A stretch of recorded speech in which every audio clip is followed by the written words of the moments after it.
Olá pessoal, eu sou a Mariana, estudante de medicina, e decidi trazer esse tema, o exame neurológico, o que todo médico generalista deve saber.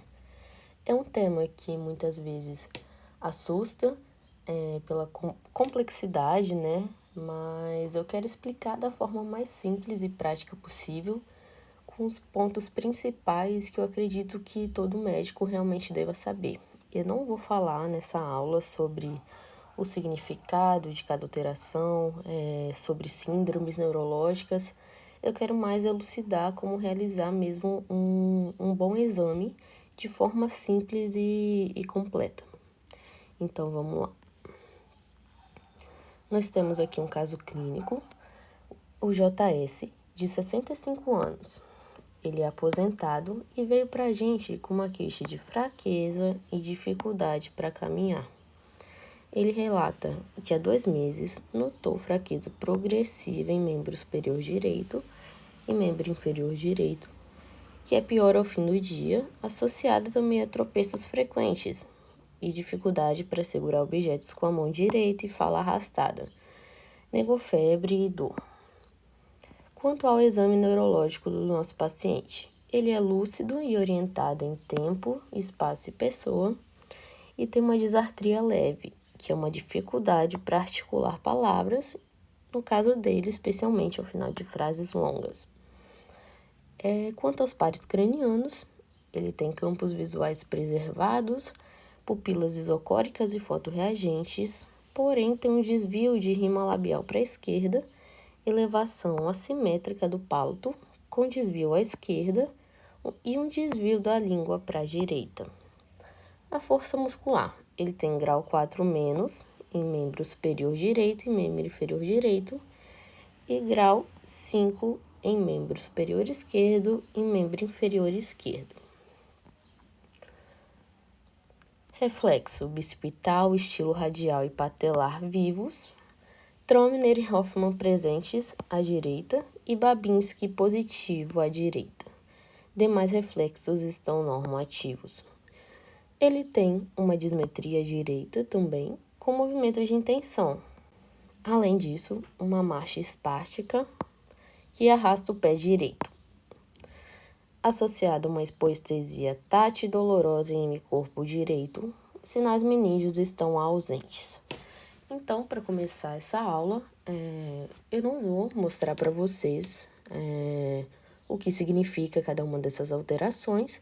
Eu só quero realmente direcionar sobre o que fazer quando você receber um paciente com essas queixas, como você vai avaliá-lo. Então, vamos lá. Para começar, nós vamos falar sobre o estado mental.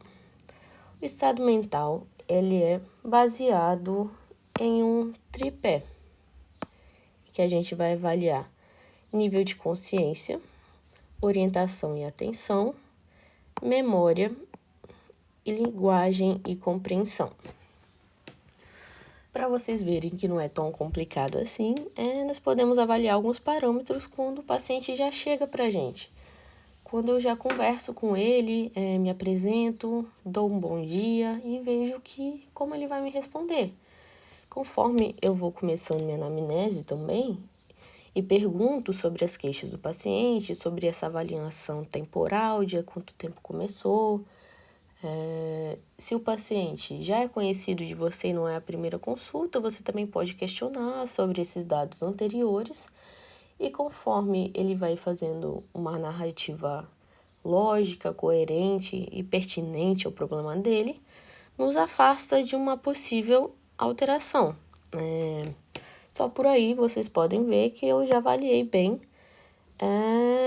pelo menos 2 desses 3 parâmetros. Quanto à linguagem e compreensão, nós também podemos aplicar alguns testes simples, que são a fala espontânea, como eu já comentei, ouvir mesmo o meu paciente. Nomeação, eu vou apontar para objetos que sejam conhecidos dele, provavelmente. Um relógio, uma caneta, e perguntar qual o nome daquilo. Também posso solicitar que o paciente repita algumas sílabas ou frases para eu testar mesmo a articulação de palavras, como tralalá ou o rato roeu a roupa do rei de Roma. Também posso pedir para que ele leia alguma coisa ou escreva alguma frase. Só com isso, nós já podemos, nós temos um bom substrato para dizer se esse paciente ele está orientado, se ele está lúcido, ou se ele tem alguma alteração que vai necessitar de uma avaliação mais específica. Quanto a isso, nós podemos fazer aí em consultório um teste que é bem simples e fácil de aplicar. É um mini exame do estado mental, que provavelmente todo mundo já ouviu falar, só que talvez aí, não tenha chegado a aplicar ainda. Ele é um teste que avalia 5 parâmetros. Tem um macetinho: mente, atenta, calcula. Para vocês lembrarem, o ME é a memória de evocação, o N, nomeação, o T e o E, orientação temporal mais espacial, e atenção e cálculo. A pontuação vai de 0 a 30, mas o ponto de corte depende do nível de escolaridade. Portanto, um paciente que, por exemplo, tem nível superior completo e pontuou 27, vai ser diferente de um paciente que é analfabeto e também tirou a mesma nota. E uma nota abaixo do ponto de corte nos fala a favor de um comprometimento da cognição. Porém, a nível de médico generalista, nós vamos parar por aqui. Seguindo com nossa avaliação, nós vamos falar dos nervos cranianos, começando pelo nervo olfatório. E eu trouxe a figura desse cãozinho não só para vocês acharem ele fofinho, mas é para lembrar que quem é o melhor amigo do homem é o cachorro. E o cachorro, como todo mundo sabe, tem um sistema sensitivo para odores muito bom. Por isso, para vocês lembrarem, o melhor amigo do homem é o cachorro, que cheira muito bem, então nosso primeiro par craniano é o nervo olfatório. Então, como nós vamos avaliar? É importante antes verificar se esse paciente está com a narina obstruída, porque isso pode falsear um exame, Nós podemos ter um falso positivo aí por um problema que não seja neurológico. Então, se esse paciente está ok, não tem nenhuma obstrução nasal, nós vamos pedir ele para cobrir a narina e apresentar alguma substância que seja conhecida dele. Provavelmente a nível de ambulatório, a gente só vai ter presente álcool, Então, ele vai cobrir a narina, vamos fazer uma de cada vez, e eu vou perguntar se ele está sentindo algum cheiro, e cheiro de quê, O que é esse cheiro? Em seguida, então, avaliando a outra narina, sempre lembrando de olhos fechados. Quase todo teste sensitivo aqui na neurologia nós vamos fazer com paciente de olho fechado, para não influenciar, na hora do exame. E um lado de cada vez, muito importante também. Quase toda avaliação nós vamos fazer um lado de cada vez para poder diferenciar melhor se esse déficit é unilateral ou bilateral. Seguindo então com nossa avaliação, nós temos o nervo óptico. E vocês vão lembrar que ele é o segundo par, porque nós temos 2 olhos, então temos que ter 2 nervos. Além disso, nós vamos avaliar 2 funções, sendo a primeira a acuidade visual e a segunda a campimetria. A acuidade visual, vocês podem lembrar também dessa pessoa aqui mostrando 2 dedinhos. porque o ideal seria que nós fizéssemos a tabela de Snellen, né? Só que a nível de consultório também é difícil ter essa disponibilidade. Então, nós podemos avaliar a acuidade perguntando que número de dedos eu estou fazendo com a mão, ou perguntando se o paciente consegue ler algum cartaz mais distante na parede. Para avaliar cores também, perguntar qual é a cor do vestido da moça que está no cartaz, por exemplo, né? Mostrar alguma imagem também para ele, já vai nos ajudar a avaliar a acuidade. Seguindo com a campimetria, ela é chamada campimetria por confrontação direta. Por quê?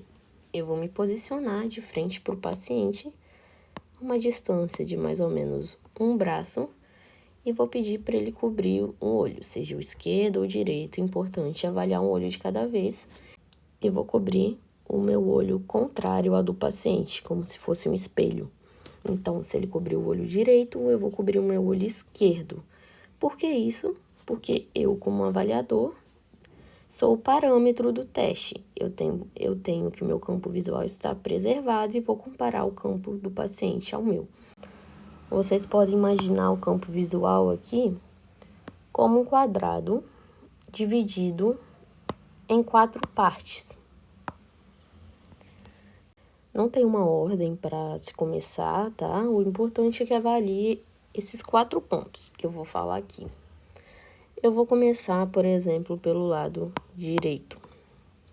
Eu vou, como examinador, vou afastar minha mão e vou pedir para o paciente avisar quando ele começar a ver. Então, quando eu começar a ver a minha mão, ele também deve começar a ver, né? E vou fazer a mesma coisa em todos os lados. Do lado direito, superior, do lado esquerdo e inferior. Então, eu vou pegar minha mão da direita para a esquerda. Pedir para avisar quando o paciente começar a ver. Depois, vou pegar minha mão esquerda e vou aproximar ela da esquerda para a direita, da mesma forma, pedindo para avisar quando ele começar a ver, e depois de cima para baixo e de baixo para cima. Como eu disse, não tem aqui uma ordem para começar, seja da esquerda, campo visual esquerdo, direito, ou superior, inferior. O importante é que vocês comecem de fora para dentro. Alguns pacientes também apresentam uma dificuldade em compreender o teste. E o que eu posso fazer é afastar minha mão a uma distância que eu não esteja vendo. Quando eu começar a ver, quando a mão estiver no meu campo, eu faço, por exemplo, o número 1 com a mão e pergunto quantos dedos ele está vendo. Ou posso mexer minha mão e perguntar se minha mão está parada ou está mexendo. E vou avaliando o campo dessa forma. Coloco minha mão depois no campo superior, pergunto, minha mão está parada ou está mexendo? E vou fazendo dessa forma, avaliando esses 4 componentes. Então, já falamos sobre o primeiro e segundo pares. Agora, nós vamos falar sobre terceiro, quarto e sexto pares, que são os responsáveis principalmente pela motricidade extrínseca do olho. E para vocês lembrarem, novamente aqui eu trouxe uma analogia, que é a analogia dos pilotos de avião. Nós vamos lembrar aqui, o óculo motor vai ser o nosso piloto principal, porque ele é o principal responsável pela nossa motricidade extrínseca, porque ele vai inervar a maioria dos músculos extrínsecos do olho. Depois, nós temos o nosso copiloto, que vai ser o nervo troclear. Seguindo com o sexto par, o nervo abducente, que ele vai ser o nosso ajudante. O ajudante do piloto principal e do copiloto. Então, nós temos aqui o nosso olho e o óculo motor, ele é o nosso piloto que vai controlar os principais movimentos. O que o piloto faz? ele vai fazer movimentos para cima e para baixo, e além disso, ele vai manter o controle geral da nave. O troclear, que é o nosso copiloto, ele mexe os olhos para baixo e para dentro, ajudando em movimentos mais específicos, como olhar para baixo quando o avião está em descida. E o nosso ajudante, o abducente, ele vai mover os olhos para os lados, como se estivesse ajudando as asas do avião a manter a rota reta. Agora, de forma mais específicas, né? Essa imagem aqui também é bem conhecida e todo mundo já fecha os olhos ao vê-la, né? Mas espero que com essa analogia tenha ficado mais simples para vocês. Vamos por partes. Nervo oculomotor, nosso terceiro par, o nosso piloto. Ele vai fazer movimento para cima e para baixo. Então, ele vai inervar nosso músculo reto superior, nosso músculo reto inferior e o nosso oblíquo inferior. Além disso, o oculomotor, que é o nosso piloto, ele também vai ser o responsável pela decolagem. Ou seja, ele vai inervar o nosso músculo levantador da pálpebra superior também. Seguindo com nossos pares, o nervo troclear, ele vai inervar o nervo oblíquo superior, que vai ser o nosso copiloto responsável por olhar para baixo quando o avião está em descida. Então, o músculo oblíquo superior vai ser responsável por movimentar o nosso avião, ou seja, o nosso olho, para baixo e para dentro. Seguindo com o último par que nós estamos comentando, o nervo abducente, que é o nosso ajudante, que vai mover o olho para o lado. Ele vai inervar o nosso músculo reto lateral. Para avaliar, então, a motricidade extrínseca do olho, nós vamos pensar novamente em um quadrado, que vai ser o movimento que eu vou traçar com os dedos e pedir para o paciente acompanhar. Então, eu vou falar para o paciente, olha, o senhor vai acompanhar o meu dedo, ou também pode ser a ponta de uma caneta, por exemplo, vai acompanhar apenas com os olhos, sem mexer o pescoço, fazendo um olho de cada vez e posteriormente avaliando os olhos em conjunto. E eu vou traçar esse movimento aqui no ar, como se eu estivesse realmente desenhando um quadrado ou um retângulo no ar. Primeiro da direita para a esquerda. Também não há uma ordem aqui, tá, pessoal? Você pode começar de cima para baixo, ou da esquerda para a direita. O importante é avaliar em todas as direções. Seguindo, estou traçando da direita para a esquerda. Vou desenhar esse retângulo no ar de cima para baixo.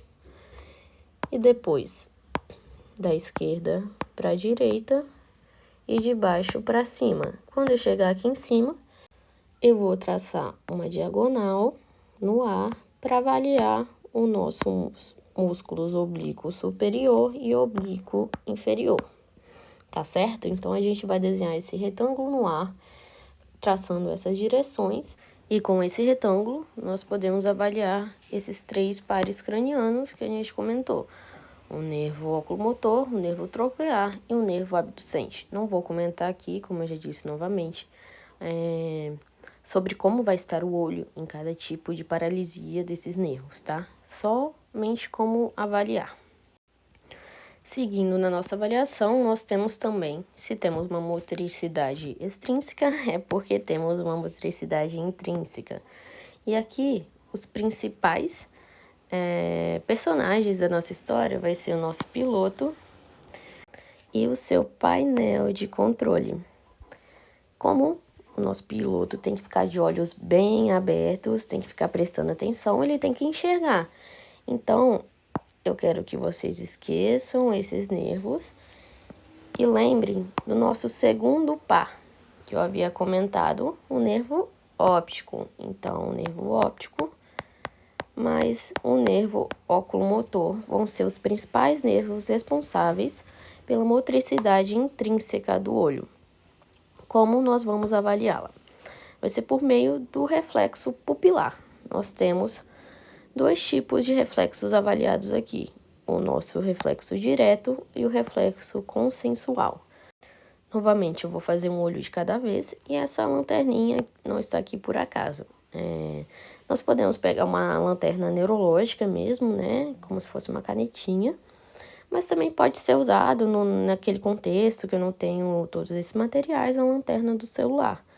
Eu vou vir com essa lanterna por fora do olho do paciente, de fora para dentro, e vou jogar rapidamente a luz no olho dele, observando a constricção da pupila. Essa é a nossa resposta normal. Depois, fazendo sempre lembrando um lado de cada vez, eu vou observar o reflexo consensual. Então, eu ainda vou estar aqui com a minha lanterninha, de fora para dentro, no olho, que eu estou avaliando, que eu avaliei o reflexo fotomotor direto, só que agora eu quero ver o outro olho. Eu vou observar, eu vou jogar luz no olho esquerdo, por exemplo, e vou observar a constricção da pupila no lado direito. Por isso o nome é reflexo consensual. Então, aqui, só explicando novamente. Nós temos aqui nossos dois olhos.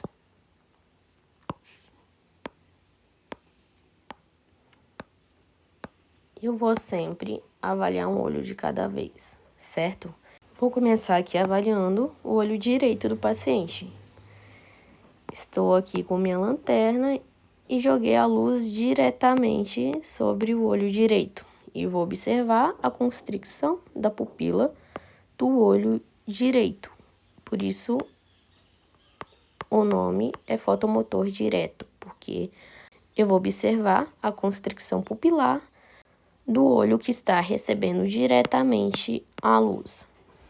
Ainda estou aqui avaliando o meu olho direito do paciente, só que agora eu quero avaliar o reflexo fotomotor consensual.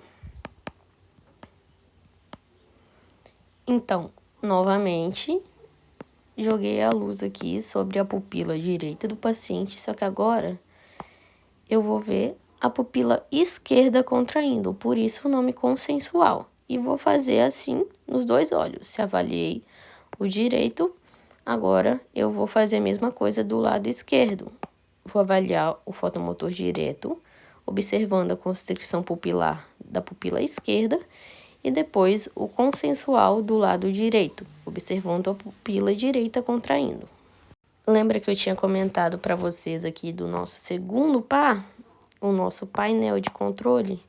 Então, quem é o responsável por levar o estímulo da luz até o cérebro é o nosso nervo óptico. E o responsável por fazer a constricção da pupila é o nosso nervo oculomotor, o nosso piloto. Ou seja, para que o nosso piloto faça a constricção da pupila, para que o olho contraia, eu tenho que ter auxílio do painel de controle, que é o nervo óptico, que vai levar esse estímulo até o cérebro. Agora nós vamos falar do quinto par craniano, que é o nervo trigêmeo. Ele é representado, né, por essa letra V, que é o 5 em números romanos. E eu quero que vocês lembrem do V deitadinho como o bico de uma ave, para lembrar que ele tem 3 raízes sensitivas. A primeira, que é a raiz oftálmica, a segunda, a raiz mandibular, e a terceira, a raiz maxilar. Então, oftálmica, mandibular, maxilar. É só vocês pensarem mesmo na topografia que o nervo está seguindo pelo nome. Além dessa raiz sensitiva, o nervo trigêmeo ele tem uma raiz motora responsável pelos músculos da mastigação. Então, é um pouco intuitivo saber que eu vou avaliar essa raiz pedindo para o meu paciente fazer realmente movimentos de mastigação. Enquanto ele faz esses movimentos, eu vou palpar a musculatura da mastigação, para ver se existe alguma hipertrofia ou uma hipotrofia, né, que seja. Mas nós não vamos falar agora do significado dessas alterações, mas ela vai ser avaliada dessa forma, pedindo para o paciente fazer esses movimentos mastigatórios enquanto eu palpo a musculatura responsável pela mastigação. Agora, quanto à parte sensitiva, eu vou avaliar novamente, aqui na neurologia, sempre um lado de cada vez e de olhos fechados. E eu vou avaliar as 3 raízes que eu havia comentado: o ramo oftálmico, o ramo maxilar e o ramo mandibular, como o trigêmeo é responsável pela sensibilidade tátil dos músculos da face. Eu vou avaliar a sensibilidade do paciente. Eu posso pegar um algodãozinho ou uma escovinha mesmo, que geralmente vem em martelos neurológicos, e passar na topografia de cada raiz nervosa, de cada ramo. Vou fazer isso do lado esquerdo e posteriormente também do lado direito, avaliando novamente nossas 3 raízes sensitivas. E aqui na avaliação da sensibilidade, tanto nessa tátil, que é a superficial, quanto o restante das outras sensibilidades, que posteriormente no trauma a gente vai ver que a gente tem a dolorosa, térmica e vibratória, né, por exemplo, eu vou sempre falar para o paciente, fazer 3 perguntinhas: se ele está sentindo alguma coisa, o que ele está sentindo e aonde está sentindo, para que eu não direcione o paciente a responder algo que ele não está sentindo. Por exemplo, se eu já perguntar aonde o senhor está sentindo o que eu estou fazendo, ele pode só fingir que está sentindo alguma coisa e falar em algum lugar, porque você direcionou ele a esse pensamento. Então, aqui para fechar o trigêmeo, nós temos a raiz motora, que nós vamos avaliar os músculos mastigatórios, e a raiz sensitiva, avaliando a sensibilidade facial. E como estamos falando de face, nós vamos falar do nervo facial. O nervo facial é o nosso 7º par craniano. Eu quero que vocês pensem no 7 ao contrário, que parece um F. Então, o nosso 7º par craniano é o nervo facial, que é o responsável por inervar os músculos da face. Então, a avaliação é bem intuitiva, porque eu vou pedir para o paciente mexer o rosto, certo? E para isso eu posso orientar que ele faça algumas expressões faciais. Por exemplo, sorrir, cara de bravo, para enrugar bem essa região da testa, cara de susto, abrindo bem os olhos e fazendo um biquinho para avaliar essa região da musculatura, um biquinho ou um assovio. Então, durante essa avaliação, eu vou observar se existe alguma simetria de face, se existe desvio da rima labial e alguma outra alteração que sugira uma paresia ou uma paresia de músculos da face. Seguindo nossa avaliação de nervos cranianos, agora nós temos o 8º par, que é o nervo vestíbulo coclear. O 8º par, eu quero que vocês pensem num 8 deitado, que é assim, viajando um pouquinho, se parece um violão, para vocês lembrarem que uma das raízes desse nervo, a raiz coclear, vai ser responsável por levar o estímulo auditivo até o cérebro. Então, um teste que a gente pode fazer é o teste do sussurro. Eu vou me posicionar atrás do paciente, de forma que ele não me veja em seu campo visual, e vou sussurrar algumas palavras e pedir para que ele repita o que eu estou dizendo. E vou me afastando do paciente até uma distância que realmente não seja possível me ouvir mais. Fazendo isso também novamente, lembrando um lado de cada vez. Outro teste que eu posso fazer vão ser os testes de Rini e teste de Weber, que eu vou usar esse instrumento aqui do lado, o diapasão. E como o paciente ele não sabe o que é o diapasão e nem o que ele faz, eu vou bater, né, essa partezinha aqui na minha proeminência óssea e vou mostrar para ele o objeto vibrando. Eu posso colocar em alguma superfície óssea do paciente e falar, olha, esse objeto ele faz isso aqui, e eu vou posicionar ele atrás da sua orelha, que vai ser o teste de Rini. Eu vou colocar o objeto, o nosso diapasão, vibrando na proeminência mastoide, e vou pedir para o paciente me avisar quando parar de vibrar. Quando o objeto, quando ele sentir que o diapasão parou de vibrar, eu vou posicionar ao lado da orelha dele, de frente para o conduto auditivo. E o diapasão, além de vibrar, ele também faz um sonzinho, como se fosse um chiado mesmo vibratório. Então, ao posicionar o diapasão no conduto auditivo externo, ele ainda tem que estar, nosso paciente ainda tem que estar ouvindo alguma coisa. Então, eu vou perguntar para ele, o senhor está ouvindo alguma coisa, o quê? E vou avaliar por quanto tempo ele ainda está ouvindo esse som. E um outro teste que a gente pode fazer para avaliar a raiz coclear é o teste de Weber, que ele é semelhante ao teste de Rini, só que em vez de posicionar o diapasão no processo mastoide, eu vou posicionar no centro da cabeça, perguntando ao paciente se ele ouve algum som e se esse som é no centro da cabeça ou mais de um lado do que de outro, buscando alguma lateralização. Seguindo para a avaliação da nossa próxima raiz, que é a raiz vestibular, que é responsável pelo equilíbrio, né, sobretudo, nós vamos fazer o teste de Romberg. Como esse teste é feito? Eu vou colocar o paciente na minha frente, né, vou estar posicionada atrás, vou pedir para ele juntar bem os pés aqui. Os pés poderiam estar um pouquinho ainda afastados, tá? Não precisa juntar completamente, porque isso poderia auxiliar o paciente a se equilibrar e numa possível queda. Então, de pés bem próximos, o paciente vai estar na minha frente e vou pedir para ele fechar os olhos. E a resposta esperada, né, que não ocorra nenhum desequilíbrio. Em algumas doenças, a gente vai ver depois que o paciente ele pode pender sempre para um lado, ele pode cair sempre para o mesmo lado, ou pode cair dos dois lados. Então, se o paciente apresentar uma queda, a gente tem que repetir esse teste aí pelo menos mais 2 vezes.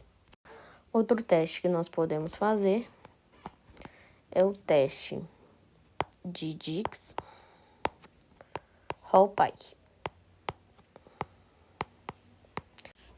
Esse teste é feito por alguns passos e vamos falar de um passo de cada vez. Primeiro, a posição inicial do paciente. Ele vai começar sentado numa maca, de pernas estendidas. O examinador vai se posicionar ao lado dele, geralmente, né, sempre na semiologia, do lado direito do paciente. E ele deve estar sentado de forma que quando eu deite o paciente na maca, a cabeça dele fique para fora. Então, nosso paciente vai estar sentado na maca, o examinador vai segurar a cabeça e girar cerca de 45 graus para um dos lados. Esse movimento ele vai colocar um dos carnais semicirculares em uma posição específica para o teste.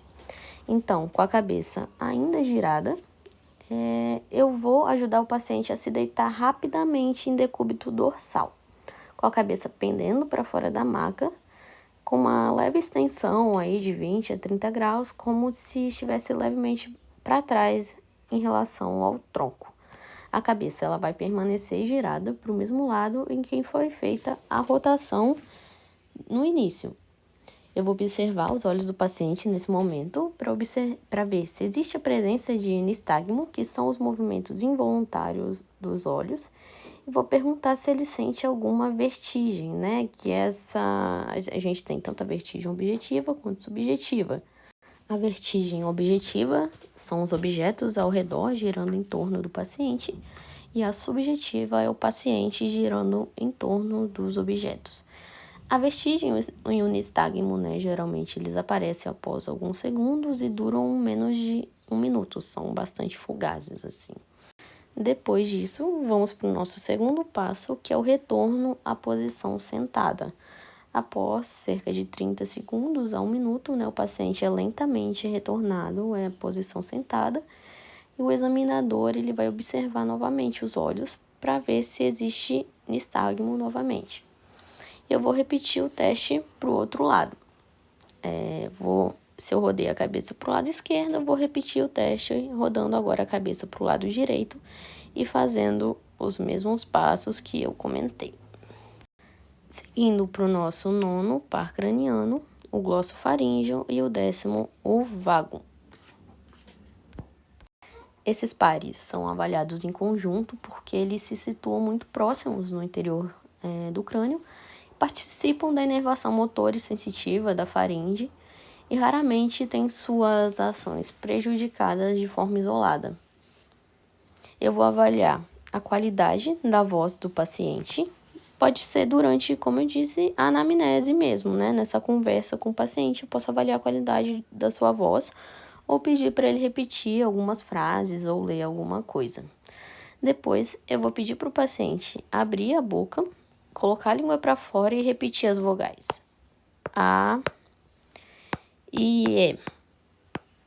E observar se existe simetria na elevação do palato. Se a úvula, que é essa região, ela permanece na posição, na linha média, ou se a ráfide mediana da faringe se eleva de algum lado.